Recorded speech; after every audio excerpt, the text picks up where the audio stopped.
झारखंड विधानसभा के मॉनसून सत्र को लेकर कांग्रेस विधायक दल की बैठक विगत गुरुवार को कांग्रेस भवन में आयोजित की गई और इस बैठक में मूल रूप से विधानसभा मॉनसून सत्र को लेकर चर्चा की गई। इसके साथ ही सरकार की रणनीति और विपक्ष के हमलों का सम्मान करने की तैयारियों पर विस्तार से चर्चा की गई। आपको बता दें, बैठक खत्म होने के बाद कांग्रेस विधायक दल के उपनेता राजेश कच्छप ने कहा कि बैठक में दो प्रमुख फैसले लिए गए। पहला, राज्य में जातिगत असमानता और सामाजिक सम्मान के मुद्दों को उठाते हुए ये मांग की जाएगी कि झारखंड में SIR जैसे संबोधन का औपचारिक रूप से प्रयोग ना हो।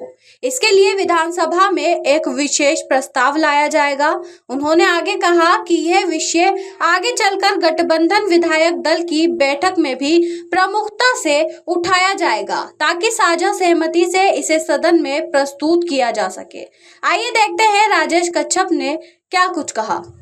कोई सवाल नहीं है, भाजपा के ये में है कि भाई वो SIR पे बात करेगी, SIR पे बात करेगी, वो बात करेगी, आफ्ताब रामगढ़ की घटना पे बात करेगी। जो मुझे जो समझ में आता है वो बात कर सकती है, पेशा पे बात कर सकती है वो, लेकिन दो मुद्दों, हमारा मुद्दा है उस पर वो बात नहीं करेगी। और वो मुद्दा है OBC का 27% का आरक्षण, उस पर भाजपा बात नहीं करेगी, हम भी जानते हैं। और एक मुद्दा है सरना कोड है, इस पर भाजपा बात नहीं करेगी, इसको हम भी जानते हैं। ग्रीन को लेकर अगर भाजपा बात करती है तो नहीं, वो नेता सदन के सामने डिस्कशन के बाद में हम लोग। अच्छा, राजेश जी, बाबूलाल जी ने एक बयान दिया जो मालेगांव ब्लास्ट मामले में जो आरोपी भरी हुए, उसमें क्या है कि जो हिंदुओं हैं आतंकवाद के रास्ते पे नहीं जाते, सिर्फ सनातनियों को बदनाम किया जाता है। एक चीज़ मैं आपको बता दूँ, जो है आतंकवादी जो होते हैं कोई लीडर नहीं होते हैं। आतंकवादी जो है छोटे छोटे रूप में होते हैं और उनकी मानसिकता लोगों को नुकसान पहुंचाना और अपना तुष्टीकरण करना है, इसी को आतंकवाद कहा जाता है। आतंकवाद का कोई परिभाषा नहीं है। आतंकवाद एक मानव समुदाय के खिलाफ उनको जान माल की क्षति करने वाले को ही आतंकवाद और उग्रवादी कहा जाता है। अगर हम देखें निकट भविष्य में तो आप देखेंगे कि अभी हाल ही दिनों में दो मामले आए सामने। रांची से एक जो है भैरव सिंह का जो हत्या में संलिप्तता एक है, और एक जो है कि वहाँ पे हिंदू टाइगर फोर्स का जो हुआ है, वो क्या है, वो क्या है? क्या उसको हमारा संविधान स्वीकार करता है? क्या उसको हमारा कानून स्वीकार करता है?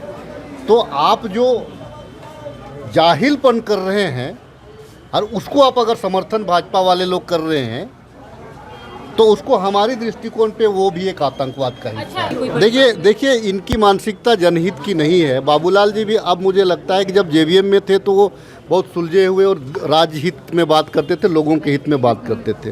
रही बात मैया सम्मान योजना की, तो हमने जो बोला हम उसको दे रहे हैं, लेकिन BJP ने भी बोला, देश स्तर पे BJP ने भी बोला, दिल्ली में बोला उन्होंने, मध्य प्रदेश में बोला उन्होंने, छत्तीसगढ़ में बोला उन्होंने। क्या इन राज्यों में इनके मुख्यमंत्री बनने के बाद में क्या ये लागू हो पाया है? सवाल यहाँ पे आता है। हमारा पूरा इंडिया गठबंधन एक स्वर में कह रहा है, तो हम झारखंड में भी इसको हम बोलेंगे।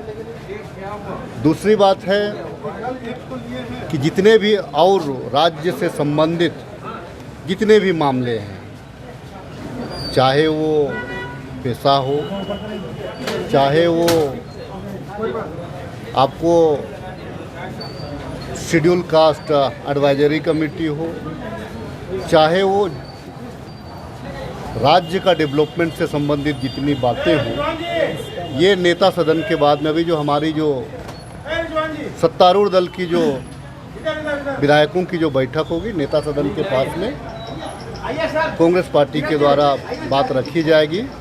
हम अपने CLP को अधिकृत किए हैं, तो अपनी बातों को रखेंगे। उसके बाद में फिर वो जनमानस के लिए इस चीज़ को हम बाहर में आपके सामने रखेंगे।